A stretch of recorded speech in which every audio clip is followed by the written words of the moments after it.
Hello friends, good morning. നമ്മുടെ Kerala T V സീരിയലിലേക്ക് എല്ലാവർക്കും സ്വാഗതം. സുധി അമ്മയുടെ മുറിയിൽ നിന്ന് ഇറങ്ങി പോകുന്നത് നമ്മുടെ രേവതി കണ്ടു. രേവതി ഒന്ന് നോക്കി നിൽക്കുമ്പോൾ ഒരു കൂസലും ഇല്ലാതെ അവൻ അങ്ങ് ഇറങ്ങിപ്പോയി.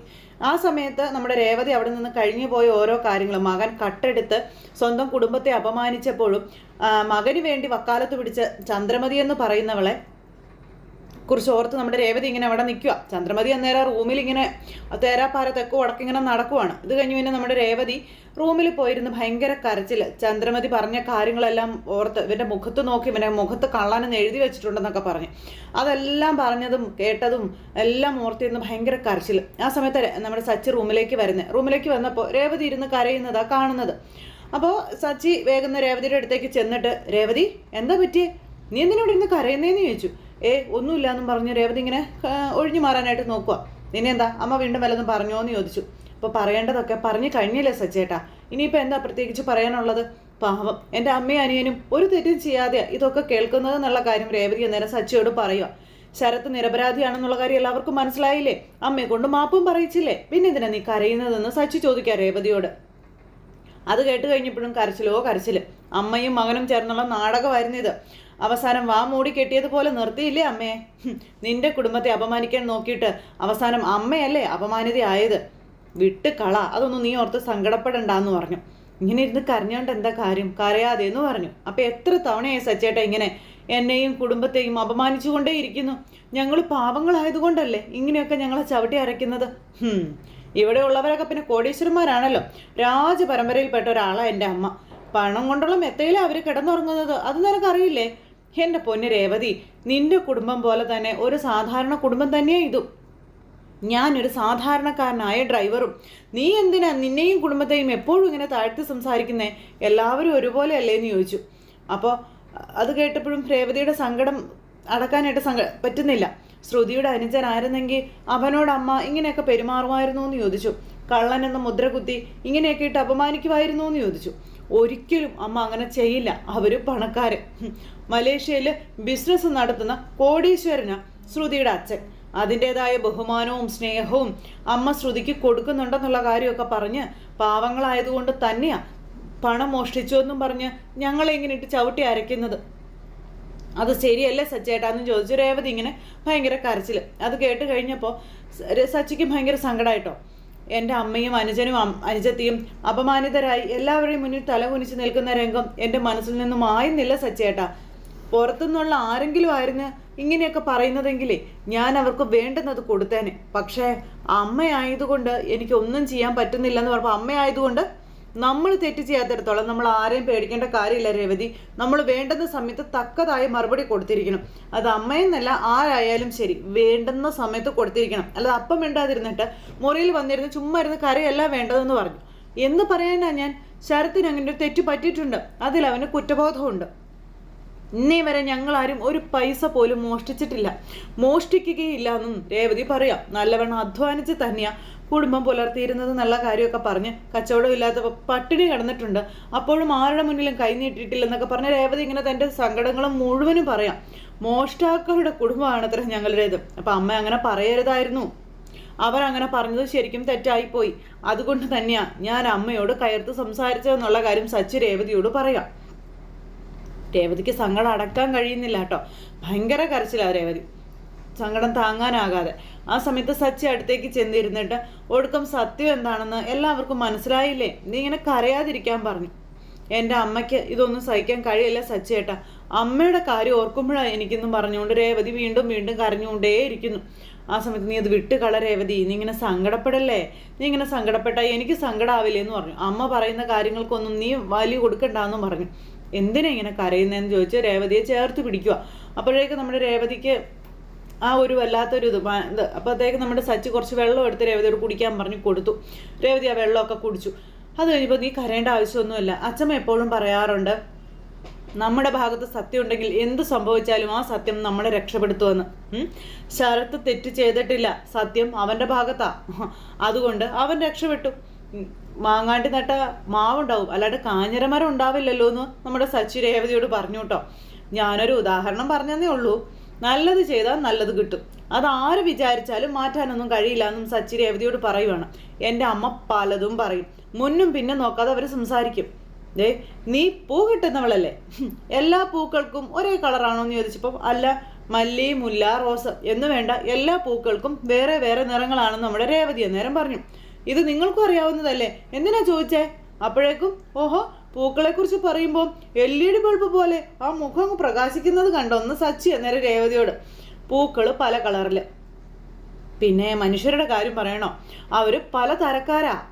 അതിലൊരു തരവാ എൻ്റെ അമ്മ.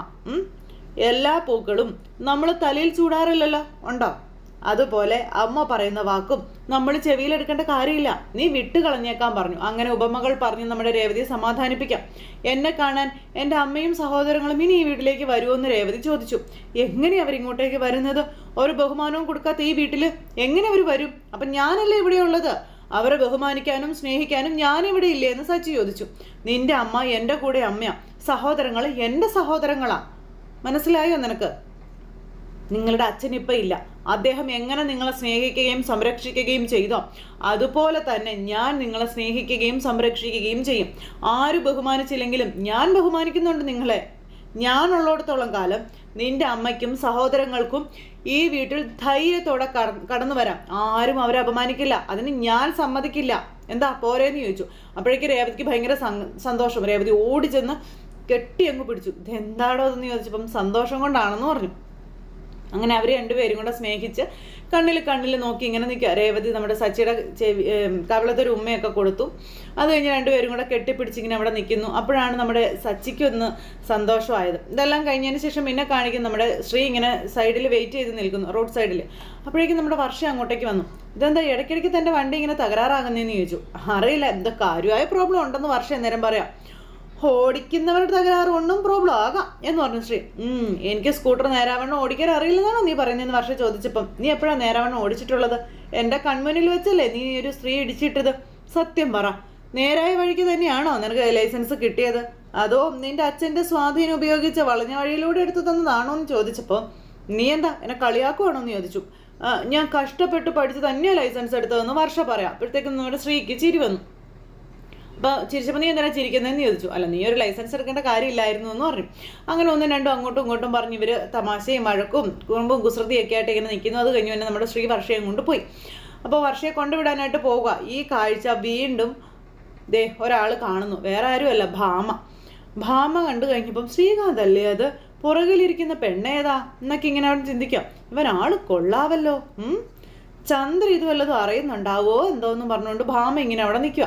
ഭാമ എന്നിട്ട് 100 കുശുമ്പും ചിന്തിച്ച് ഭാമ അവിടെ നിന്ന് അങ്ങ് പോയി. ഈ സമയത്ത് ശ്രീയും വർഷയും അവിടെ എത്തി. അതായത് അവിടെ എത്തിക്കഴിഞ്ഞിട്ട് നീ ഫ്രീ ആകുമ്പോൾ വിളിച്ചാൽ മതി, ഞാൻ വരാമെന്ന് ശ്രീ പറഞ്ഞു. ഓക്കെ എന്ന് പറഞ്ഞു. പിന്നെ രണ്ടുപേരും കൂടെ കുറച്ച് നേരം കൊച്ചു വർത്താനമൊക്കെ പറഞ്ഞുകൊണ്ട് നിൽക്കുക. അപ്പോൾ ലവ് യുടാ എന്ന് പറഞ്ഞപ്പോഴേക്കും ലവ് യു ടു എന്നും പറഞ്ഞ് രണ്ടുപേരും കൂടി പിരിഞ്ഞു. അവിടെ നിന്ന് നമ്മുടെ ശ്രീ അങ്ങ് പോയി കഴിഞ്ഞപ്പോൾ, നീ വേഗം പോവാണോ എന്ന് ചോദിച്ചു. പോണം, പിന്നെ വരാമെന്ന് പറഞ്ഞുകൊണ്ട് നമ്മുടെ ശ്രീ അവിടെ നിന്ന് പോവുക. വർഷ ടാറ്റയൊക്കെ കൊടുത്ത് ശ്രീയെ പറഞ്ഞു വിട്ടു. ഇതെല്ലാം കഴിഞ്ഞതിന് ശേഷം പിന്നെ കാണിക്കുന്നത് നമ്മുടെ ചന്ദ്രമതി പതുക്കെ പമ്മി റൂമിൻ്റെ അങ്ങോട്ടേക്ക് വരുന്നത് രേവതിയുടെയും സച്ചിയുടെയും. ഇവളെന്താ ഇതുവരെ എഴുന്നേക്കാത്തതെന്ന് പറഞ്ഞുകൊണ്ട്, എൻ്റെ ഈശ്വര വാതിൽ മുട്ടി വിളിച്ചാലോ എന്നൊക്കെ ഇങ്ങനെ വാതിൽ ചോട്ടിപ്പോയി നിന്ന് ഇങ്ങനെ ചിന്തിക്കും കേട്ടോ. അപ്പോൾ രേവതി കിടന്നുറങ്ങുമ്പോൾ വീട്ടിലൊരു കാര്യം നടക്കില്ലല്ലോ. വാതിൽ മുട്ടാൻ വേണ്ടി ചെന്നപ്പോഴത്തേക്ക് നമ്മുടെ രേവതി കുളിയൊക്കെ കഴിഞ്ഞിറങ്ങി വരുന്നു. രേവതി കുളിച്ചിട്ട് ഇറങ്ങി വരുന്നത് കണ്ടപ്പോഴത്തേക്ക് നമ്മുടെ ചന്ദ്രമതി ഇങ്ങനെ അന്തം വിട്ടിങ്ങനെ നിൽക്കുവാണ് രേവതിയെ കണ്ട്. രേവതി ആ കള്ള ചിരിയൊക്കെ ആയിട്ടാണ് വരുന്നത്. ഇത് കണ്ടു കഴിഞ്ഞപ്പോൾ മൊത്തത്തിൽ രേവതിയെ നോക്കുവാണ് നമ്മുടെ ചന്ദ്രമതി. എന്നിട്ടിങ്ങനെ ഒരു സംശയത്തോടെ രേവതിയുടെ അടുത്തേക്ക് ചെന്നേ. സമയം എത്രയെന്ന് വല്ല നിനക്കറിയാമോ, നീ എന്താ എഴുന്നേക്കാൻ വൈകിയതെന്ന് ചോദിച്ചപ്പം, വൈകി എന്ന് പറഞ്ഞുകൊണ്ട് നമ്മുടെ രേവതി അങ്ങ് പോണു. അപ്പോൾ എടി ഇതെന്താ പതിവില്ലാതെ രാവിലെ തന്നെ കുളിയൊക്കെ കഴിഞ്ഞ് തലയിൽ തോർത്തൊക്കെ കെട്ടി? എന്താ? അപ്പോൾ ഒന്നുമില്ലമ്മേ, ചുമ്മാതെ അന്ന് രേവതി പറഞ്ഞു. ഒരു ഗ്ലാസ് ചായക്ക് വേണ്ടി ഉച്ചവരെ കാത്തു നിൽക്കണോ ഞാൻ? വേണ്ടമ്മേ, ഒരു 10 മിനിറ്റ്, ഞാനിപ്പോൾ ചായ എടുത്തിട്ട് വരാവേ എന്ന് പറഞ്ഞുകൊണ്ട് രേവതി ചായ എടുക്കാൻ പോയി. ചന്ദ്രമതി അന്നേരം രേവതിയെ പുറകിൽ നിന്ന് മുന്നിൽ നിന്നൊക്കെ നോക്കുക. ഇവയ്ക്കിത് എന്ത് പറ്റി? ഒരുമാതിരി ചിരിയും ചിരിച്ചിട്ട് ഇവള് പോണേ. നടക്കരുത് എന്ന് ഞാൻ ആഗ്രഹിക്കുന്നത് മിക്ക ദിവസവും നടക്കുന്നുണ്ടെന്നാ തോന്നണമെന്നും പറഞ്ഞുകൊണ്ട് ചന്ദ്രമതി പറയാം. ഇവള് പെട്ടെന്ന് തന്നെ അമ്മയാവോ ദൈവമേ, ഇവള് പെട്ടെന്ന് തന്നെ പ്രസവിക്കും, ഉറപ്പാ അതെന്നും പറഞ്ഞുകൊണ്ട് ഇങ്ങനെ നിൽക്കുന്നു. ആ സമയത്താണ് നമ്മുടെ സുധി റൂമിൽ നിന്ന് ഇറങ്ങി വരുന്നത്. വായിക്കോട്ടൊക്കെ ഇട്ട് ഇറങ്ങി വരുമ്പോൾ അമ്മ ഇങ്ങനെ നിൽക്കുന്നു. ഭയങ്കര ക്ഷീണം മോന്. ഒരു ഞെളിവിരിയൊക്കെ കൊണ്ട് തിരിഞ്ഞു നോക്കുന്നത് അമ്മയെ കണ്ടപ്പോഴത്തേക്കും, അമ്മയോ? വായിക്ക് എഴുന്നേൽക്കുന്നവനാണല്ലോ, ഇന്നെന്താ നീ നേരത്തെ എഴുന്നേറ്റേ? അത് പിന്നെ ഇന്നലെ രാത്രി കുറച്ച് നേരത്തെ ഉറങ്ങി, 9 മണിക്ക്. അതാ ഇന്ന് നേരത്തെ എഴുന്നേറ്റത്. ഇന്നലെ 9 മണിക്ക് ഉറങ്ങിയെന്നോ? ഓ, എന്തോ നാടാ നീ ഇങ്ങനെയൊക്കെ ചെയ്യുന്നതെന്ന് ചോദിച്ചു. അമ്മേ, ഞാൻ നല്ല ടയേർഡായിരുന്നു അമ്മേ, അറിയാതെ ഉറങ്ങിപ്പോയതാണെന്ന് പറയുമ്പോൾ, നീ ജോലിക്കൊന്നും അല്ലല്ലോ പോകുന്നത് ആണോ? അപ്പോഴത്തേക്ക് അകത്തേക്ക് നോക്കുക കെട്ടികൾ കേൾക്കുന്നുണ്ടോന്ന്. ജോലി അന്വേഷിക്കാനല്ലേ പോകുന്നത്, ടയേർഡ് ആവാനെന്ന് ചോദിച്ചപ്പം ഇവനെയൊക്കെ ഞാൻ എന്ത് ചെയ്യണം എൻ്റെ ദൈവമേ എന്ന് പറഞ്ഞുകൊണ്ട് നിൽക്കും. അപ്പോഴത്തേക്ക് നമ്മുടെ ശ്രുതിയും ബായിക്കോട്ടൊക്കെ വിട്ട് ഗുഡ് മോർണിംഗ് ആൻറ്റിയും പറഞ്ഞ് ഇറങ്ങി വന്നു. നീ എഴുന്നേറ്റല്ലേ, എന്താ കുളിക്കാത്തെ? അപ്പോൾ പിന്നെ കുളിക്കാം എന്ന് പറഞ്ഞ് ശ്രുതി. ഒരു മൂടില്ല, ഇന്നലെ രാത്രി അക്കൗണ്ട്സ് ഒക്കെ നോക്കി കുറെ വൈകിയൊക്കെ കിടന്നേ, ഉറക്കം മതിയായില്ല എന്ന് പറഞ്ഞു. ഒരുത്തൻ നേരത്തെ ഉറങ്ങി, ഒരുത്തി ഉറങ്ങിയില്ല. നീ എന്താ പറഞ്ഞേ? രാത്രി വൈകും വരെ അക്കൗണ്ട്സ് നോക്കിയിരുന്നോ? അതെ അമ്മേ, പാതിരാത്രി കഴിഞ്ഞിട്ടാ ഇവള് ലൈറ്റ് ഓഫ് ആക്കിയതെന്ന് നമ്മുടെ ശ്രുതിയെക്കുറിച്ച് ശ്രുതി ഇങ്ങനെ പറയാം.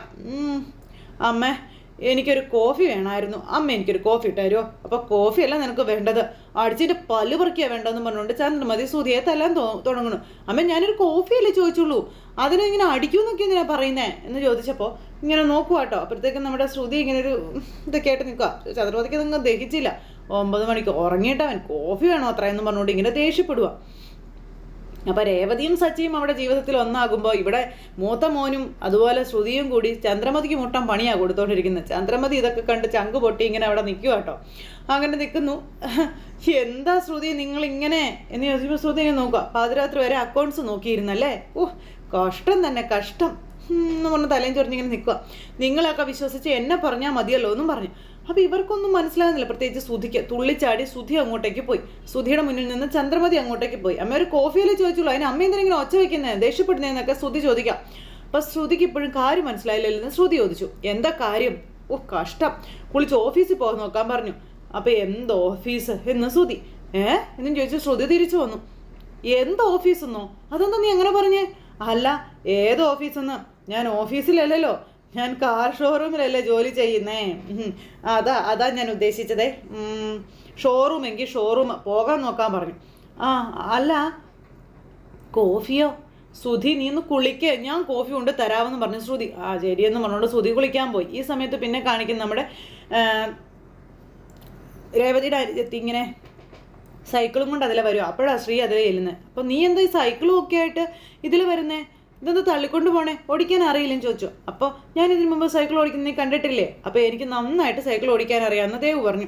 വഴിയിൽ വെച്ച് ഇതിൻ്റെ ടയറൊന്നും പഞ്ചറായി, അതാ തള്ളിക്കൊണ്ട് പോണേന്ന് പറഞ്ഞപ്പം പഞ്ചറൊട്ടിച്ചൂടെ? ഇവിടെ 1-2 കടകളുണ്ടല്ലോ, പഞ്ചറൊട്ടിക്കുന്ന കടകളൊന്നും തുറന്നിട്ടില്ലെന്നേ.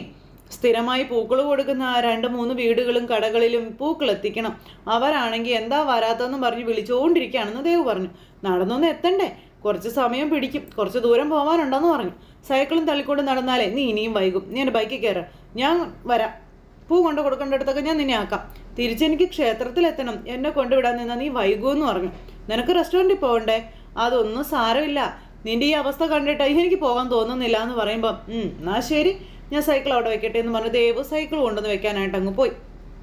എന്നിട്ട് സൈക്കിളും വെച്ച് പൂവായിട്ട് വന്നു. ഈ പൂവൊക്കെ എടുത്ത് അവിടെ ചെല്ലുമ്പോഴത്തേക്കും നേരെ ഒത്തിരി ആവുമോ? പിന്നെ ആ പെണ്ണിനോട് സംസാരിക്കാറൊന്നും ഇല്ലേ? സംസാരിക്കാറുണ്ട് എന്ന് അന്നേരം പറഞ്ഞു. നീ അവളോട് ലവ് തുറന്നു പറഞ്ഞോ എന്ന് ചോദിച്ചപ്പോഴത്തേക്കും നമ്മുടെ ശ്രീ ഇങ്ങനെ വല്ലാത്തൊരിതിൽ ഇങ്ങനെ ദേവുവിനെ നോക്കി ഇങ്ങനെ നിൽക്കുക. അപ്പോൾ വല്ലാത്ത സങ്കടം കേട്ടോ. ആ ഒരു ഭാവത്തിൽ നിൽക്കുന്ന നമ്മുടെ ശ്രീയെ കാണിച്ച് ഇന്നത്തെ കഥ അവസാനിച്ചു. അപ്പോൾ എല്ലാവരും കാത്തിരുന്ന് കാണല്ലേ. എല്ലാവർക്കും നന്ദി. See again, take care, bye by.